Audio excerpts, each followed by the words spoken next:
So one of the great things about having an Everdrive is the sense of exploration. Just going through, sitting down and just going through title by title, Mega Drive or Genesis from A to Z. I've got about 1,000 on mine, and you can find some really bad stuff on there. You can also find some good stuff. I mean, it's nice to have games on your shelf and not have to pick them up and plug them in. You have the Everdrive, you can just play them right there. So that's kind of a nice addition, nice bonus, but when you go through and really look, you find some really, really bad stuff and some good stuff, some hidden gems. I mean, it's good to get with buddies or, with yourself and just, play a title you've never heard of or never seen and just be like, good God, laugh at it, whether it be the artwork, the design, the age, the lack of effort. So it's fun to go through those, and not only do you discover some really dreadfully bad games, you also discover some delightfully bad games, and also some hidden gems or two. So I want to go through 10 games, 10 discoveries I've made with my Everdrive that are games I'd never heard of. And, I gave them a shot, and I was either delighted or I was disappointed, but most of the time I laughed. So here we go. Welcome to the Fight Palace.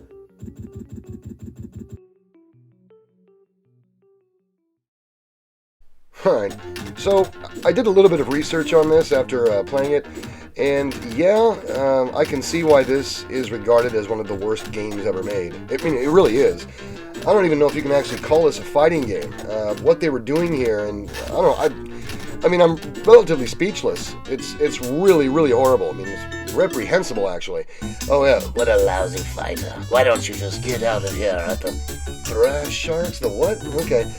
Anyway, you've got this weird submariner, blue guy with a Lego with knives on the bottom of it. I don't know what the hell is going on.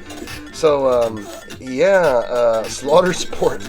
This is one of those that's just laughably bad. You put it in and, you're speechless at first, and then you're just full of laughter. I suppose you should know better. Any game that has this kind of an advertisement to the tongue of the fat man, what the hell?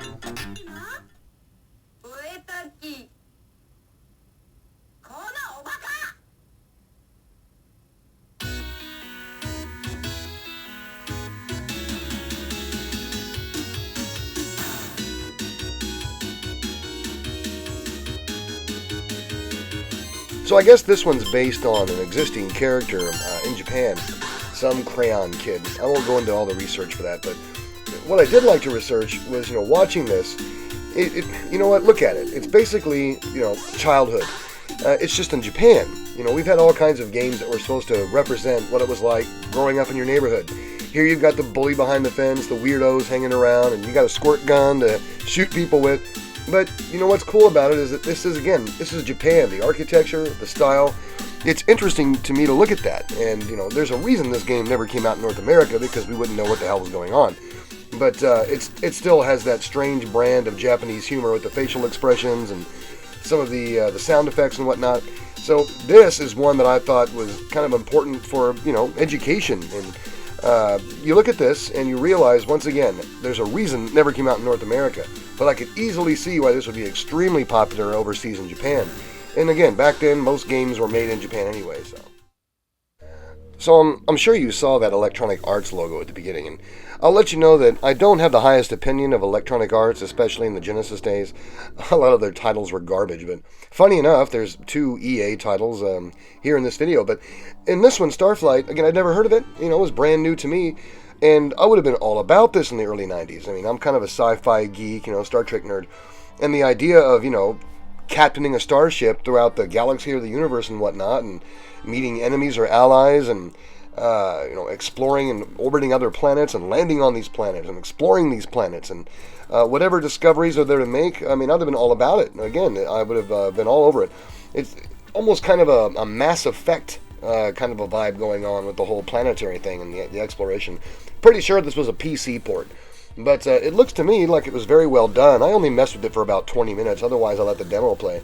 But once again, I would have been very interested in this had I known about it in the early 90s, so good find.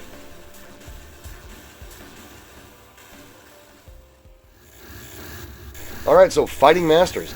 I found this simply by, titles. I was going through games that I'd never heard of before, and Fighting Masters, what's this all about? And, there's a reason I'd never heard of it, because the game kind of sucks. But, there's really not much to tell about it. It's just not a good fighting game. It came out in 92, and I'm sure that everyone thought, hey, let's make a fighting game. We'll make all kinds of cash. But it didn't work, so I'll just let it speak for itself, if you don't mind.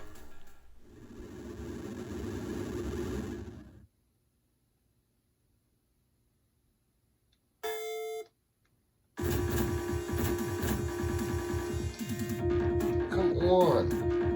Damn. I'm ready. Okay. Oh. Man, what's this, man? It's no way to treat a lady, man. You pick me up and say, man, come on.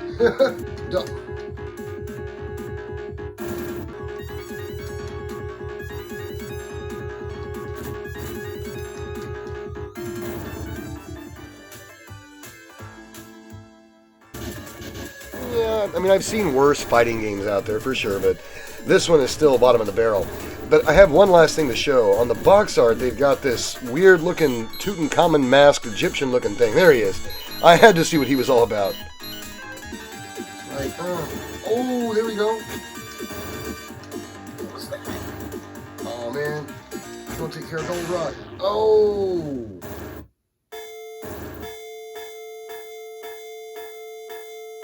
All right. I lose.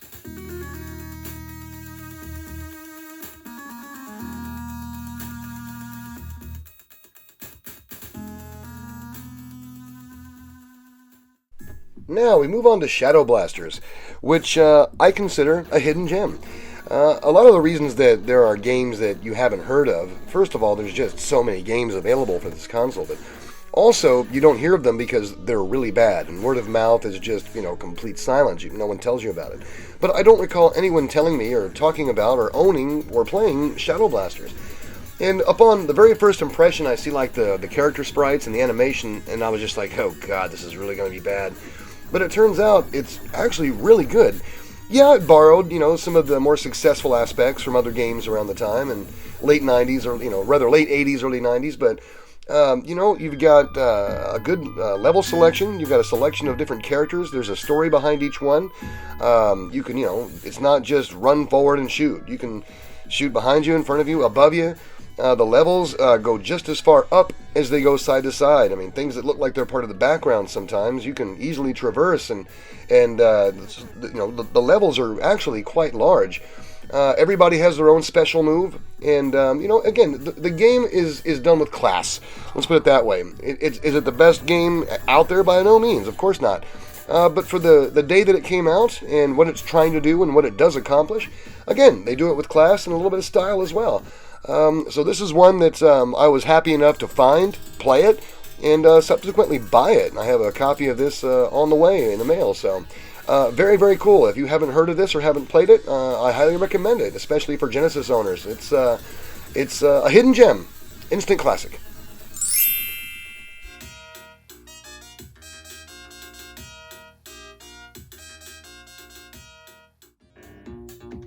Well, I kind of wish the game itself resembled that box art. The box art looks like some kind of a, cool Japanese RPG, which this is not. But this is a very playable little platformer. It has kind of a ghouls and ghosts and goblins kind of a thing going on with it. But some neat environments, some, relatively clever levels, and it's definitely very playable. It's not too difficult. It's not too easy. It's fun. It really is. Is this a hidden gem? I don't know if I'd call it that, but it certainly isn't trash. This is actually a pretty cool title. I'm surprised I hadn't heard of it before. So I was happy to discover it, and this might end up on my shelf someday. I'm not sure, but I thought Wardner was a pleasant surprise, and once again, I'm kind of shocked that I'd never heard of it, and no one turned me on to it when I was a youngster.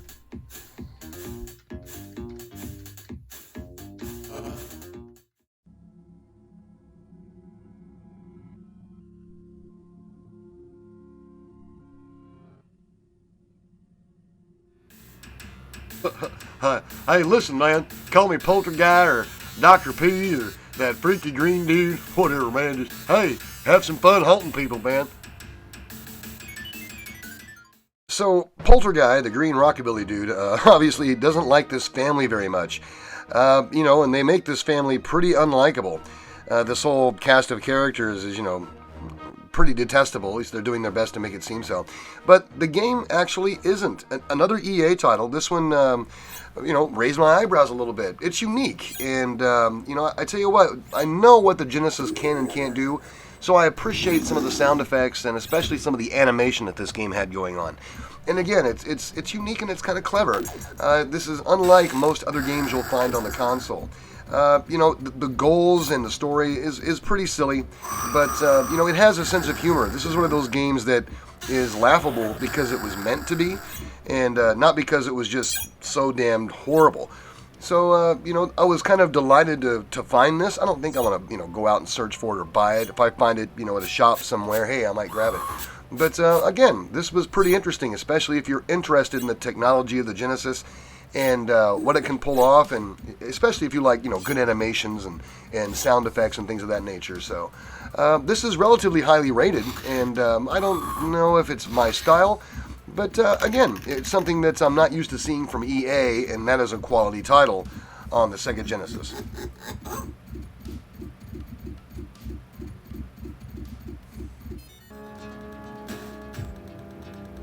Yes, no escape. So I'm checking this intro out, and not only do I see the name Psygnosis, which, hey, I raised an eyebrow at that. During this era, they were very reputable. I'm thinking this might be pretty cool, and I'm watching this intro and checking out the graphics, and I'm thinking, all right, this might be a hidden gem. This might be something I hadn't heard of before that might turn out to be pretty damn cool. And it was not. First of all, I didn't know it was based on a movie, some weird Ray Liotta, Kevin Dillon movie or something. So there's a reason I haven't heard of the movie either, because it was no good. Neither is the game. I mean, you're constantly chased by this tribe's, I don't know, it's like everybody from Apocalypto, like times 10, just keeps chasing you. All you can really do is just run away and just keep landing on spikes and run, or walk, whatever. The disappointing thing is that this actually has some relatively decent graphics and the animation is okay, but the gameplay and the response and the timing, all of it's just way, way off. It's almost unplayable, to be honest with you. It kind of reminds me of like a Jurassic Park.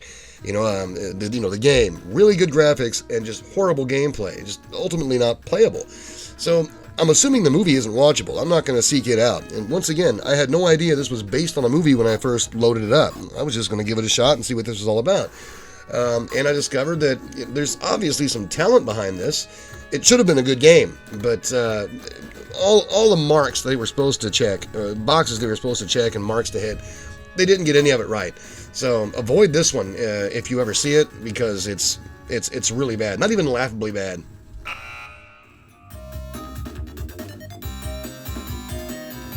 Boys and girls, this is Sailor Moon. I'm assuming you might know what it is. Are you kidding me? Everybody knows what Sailor Moon is, but I wouldn't be caught dead playing it.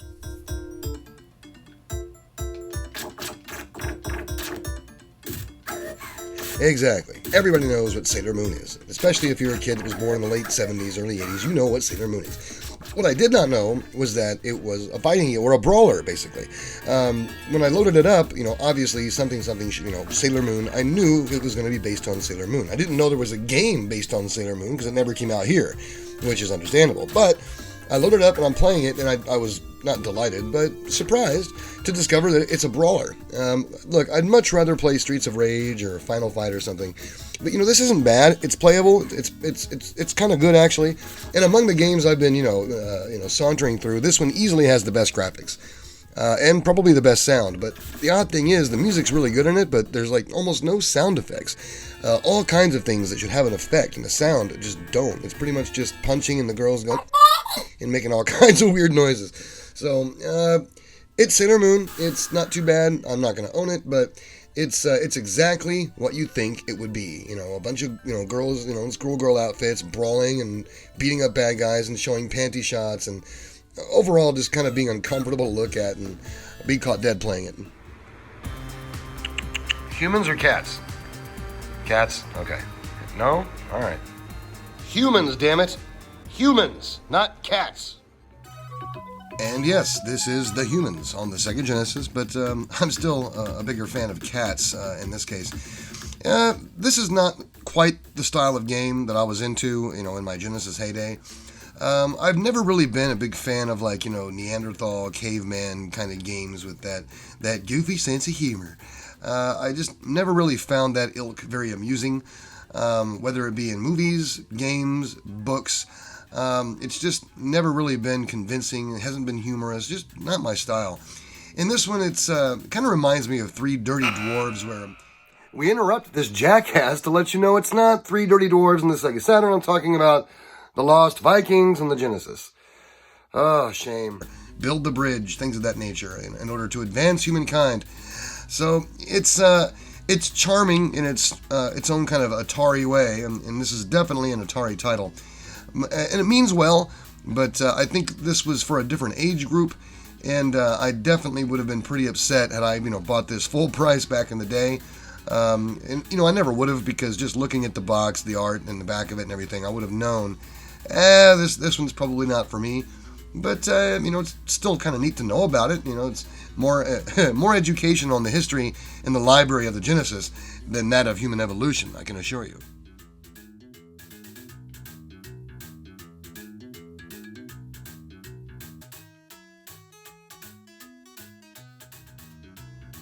Aw, poor silly Mr. Caveman. So, yeah, that was a lot of fun. 10 random titles. Now, I did buy one of them. As a matter of fact, it's upstairs. It just came in the mail today. That being Shadow Blasters, which is actually a pretty cool game. Get yourself an Everdrive if you don't have one. Just have fun exploring, going through it, and you learn a lot about the history of a console when you do that. Pay attention to the year it came out and the amount of memory it takes, and who was behind making it and who was behind publishing it. All of that. It's invaluable information, especially for the history of Sega Genesis. So, and if you think that's the cheap way to go, then keep collecting, right? But hey, the Everdrive has all kinds of wonderful uses. So it's not just a piece to pick up to keep from collecting. It's part of your collection. So, it adds more to your collection here and here. So again, keep collecting, have fun, and thanks for watching. Be good.